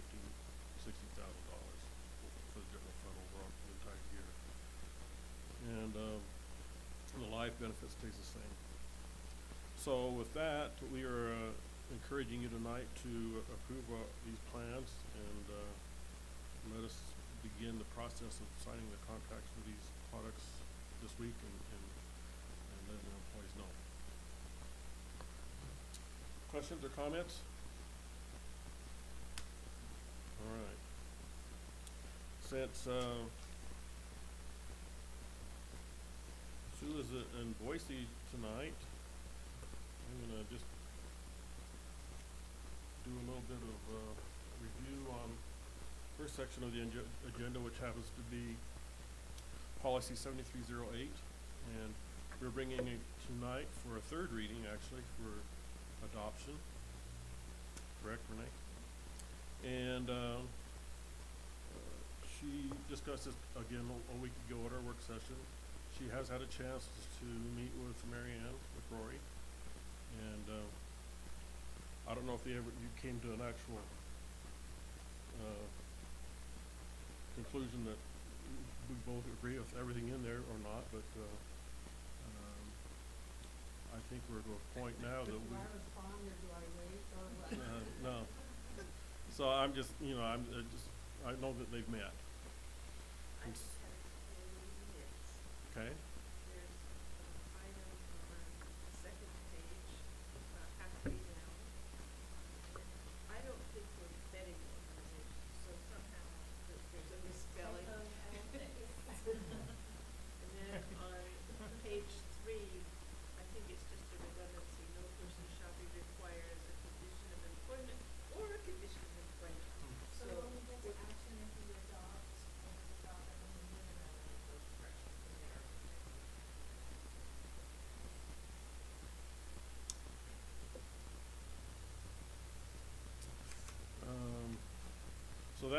that is here for you for your third reading tonight.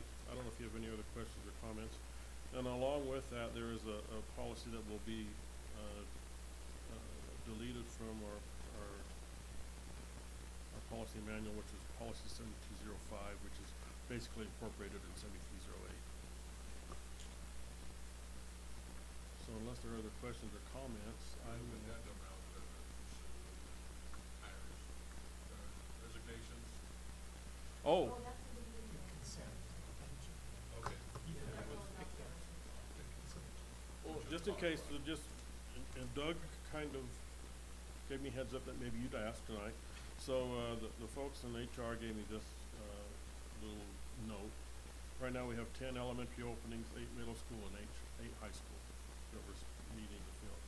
And we still get resignations in. We got a couple this week. So people are looking at the end of the year and saying, I don't know if I want to come back in the fall. So they'll turn in their resignation. So Go someplace warm. And I'll just take generally this time of year it's retirement. Yeah, to comment on that, Carl. So 4 of those middle school positions are the restoration of middle school counselors.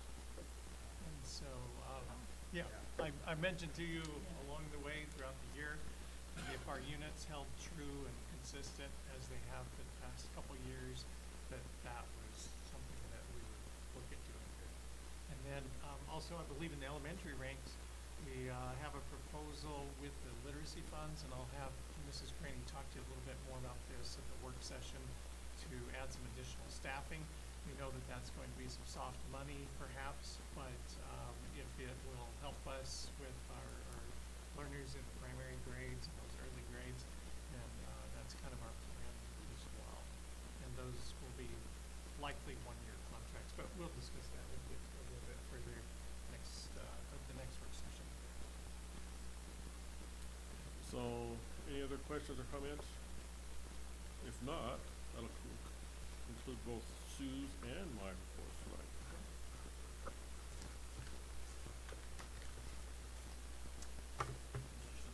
Thank you, sir.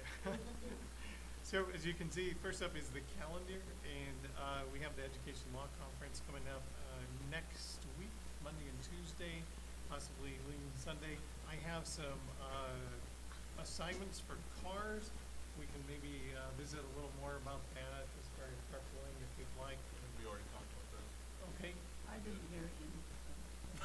No, you and I we're going, and Jenny's going to be up north on Sunday. You're coming back. I didn't hear. I'm coming back When? Sunday afternoon, but I needed to know timing of the weekend, so I knew I had to be. So are you riding over from here with us, or? Well, She would I like to. would, yes, because to go from Chalice over doesn't make sense. We have 3 other groups leaving, so David Miner, Courtney Fisher, Brenda Miner will be traveling over together. Carl and Bart will be traveling over together. Sue and her Carl are going to go over, so we'll have some other space in these other vehicles, or if you have a group of 3, it's Works for me. Yeah, just Okay. whatever. Just knowing All what right. time is what I need. Yeah, just What time do we have to be there? I believe registration's 8:30 on Monday morning. Monday morning. morning, Monday morning, so we have to go over on Sunday. Sunday Oh, so evening we're is going over. Sunday On night? Sunday. Yes. Easter, and Easter so that's, Sunday. hey, it's an issue. If I may, Yes, sir. in the past, we've tried to meet maybe for dinner that night. I don't know if that's an option you Yes. want to look to. Easter Sunday night? Yes. Whether something, I have a whole household big thing. well, Oh, no. that's going to be the issue because typically a lot of places will close on Easter Sunday. So, Okay, we'll work out some details, we'll Okay. get back with you. See what we can do to so make anyway, this work if that's for of everyone. interest, we'll maybe have to get creative. Okay. But not Okay, 4 I'm- o'clock on Monday morning. No, No, no. no, I Okay. don't know. All right, okay. On the 24th, Wednesday, we have key communicators, and been working with Mrs. Fisher on an agenda for that meeting. And then you'll see we have student discipline hearings that evening, maybe. Yeah, we don't know for sure. Yeah, because that evening we also have Simplot Inspirational Teacher of the Year at Century, which I think the Highland representative spoke to that this evening. And if we do have some, I don't think we'll go past 6 or 6:30, but we'll just see how it works out. And if we need to reschedule, we can do that so it can be with the Simplot teacher. Yeah, Then you'll see highest honors on the 29th of April.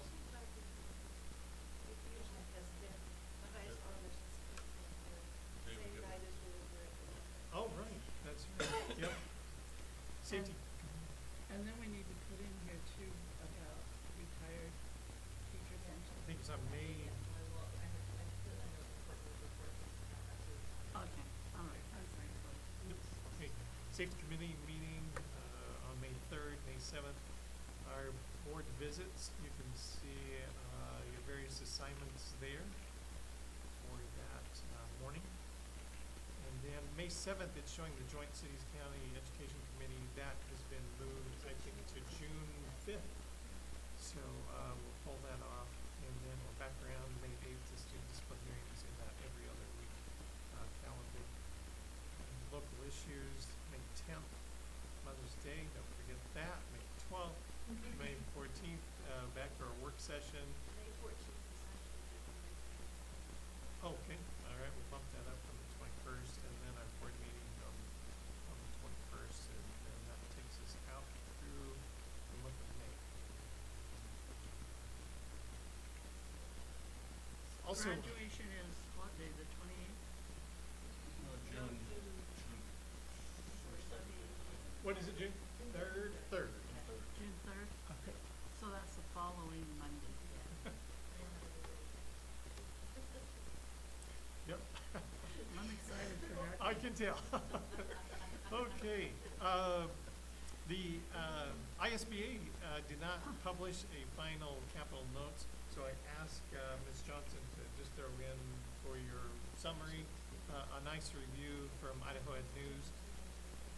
And so you can see the various items there. Funding Formula Light is what they're calling that Senate Bill 293, which just brings about some definitions, and then it gives us a little bit of work to do on the reporting side and to provide them the information that they need, such as at-risk populations, socioeconomic. There's some concern about that, but definitely a way to get us underway, but yet to not impose things that will have to be resolved later.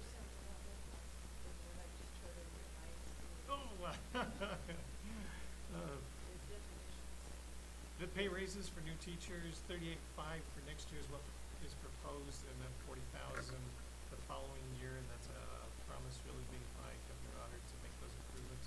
Right along with, I've said that twice in 2 weeks' time. I've said Governor Otter. Oh, yeah. You can see the career ladder is continuing, 5th year, 5th installment of that. Master teacher premiums, we've heard a lot about that over the last couple of years. And so it's nice to see that some money's been allocated, over $7 million. Those folks that will grade those portfolios, I think, have their work cut out for them. They're anticipating 7,500 and awarding 2,500. Yeah, I know how they'll do that. So they all have to apply for that, right? Yes, and Mrs. McGrory's been working with some of our staff to build those portfolios, and then some of them have been doing them on their own. So I hope that we will see some of our staff rewarded for their efforts, not only on the portfolio, but truly back into the classroom, because that's where we really get a lot of value from our people. Yep. Advanced opportunities, an increase there, up to $18 million now. Along with that, more money for college scholarships in the way of opportunity scholarship. And you can see in this notation that there are 3,400 on the waiting list, so this will address some of that need. Mastery expansion, this is mastery-based learning, so some changes there that they're not going to limit the number that can participate in the pilot program. We know that charter school legislation, things went well for charter schools in terms of administrative endorsement, as well as an opportunity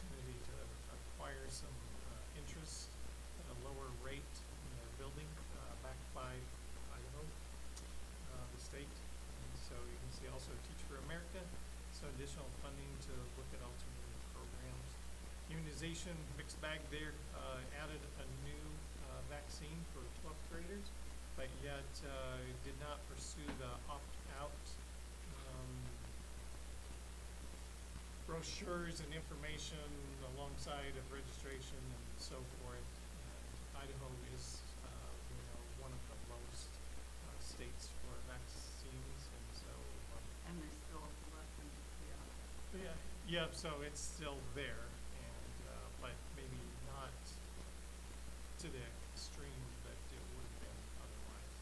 And then right along with that, sex education, there was a bill to opt out, or opt in.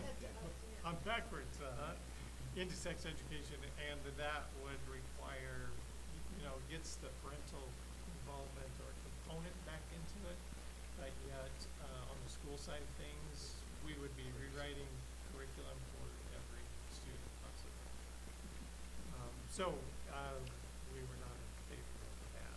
So there's a few others that you can see, and I'll just let you peruse those as you'd like, but I just want to highlight some of those for you. That's why. The zinc was which is quite surprising. I know that our The KISS initiative. To keep Idaho school students safe. $19 million is a pretty big price tag, and that may have been just a little too much to ask for at the top, perhaps. I don't know. So, the idea was very good. Yep, it didn't go anywhere. Thank you. Thank you. Now it's time for public comment, items pertinent to the agenda, and I have one. Come on up, Mary. There you go.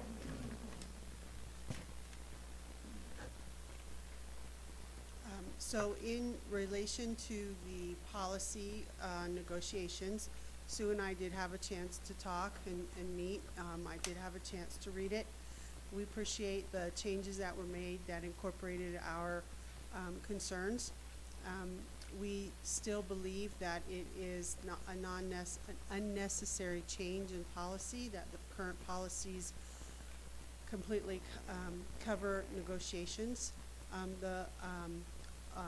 Additionally, we were hoping to get the language in policy, and then also, of course, this would have to be negotiated, but in the contract language about the association rights.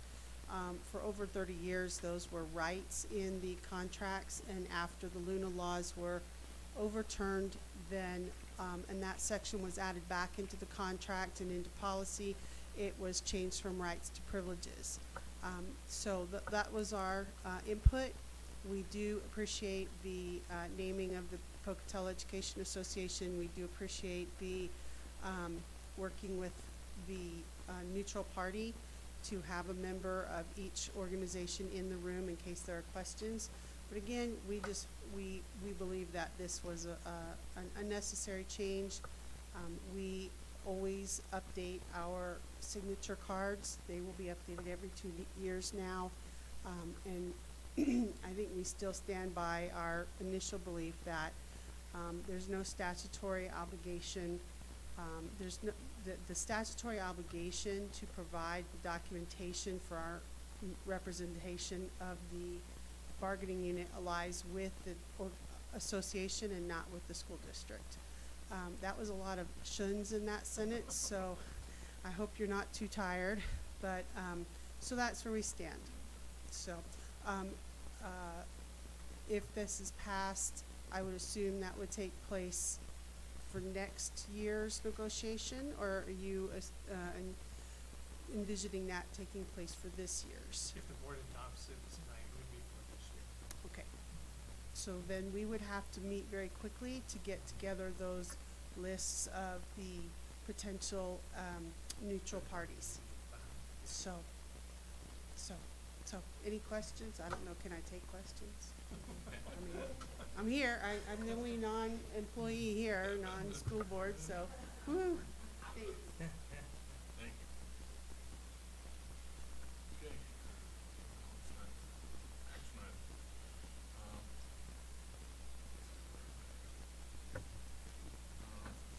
I'll take care of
feeling the around only right now. one. Yeah. Next order of business is to approve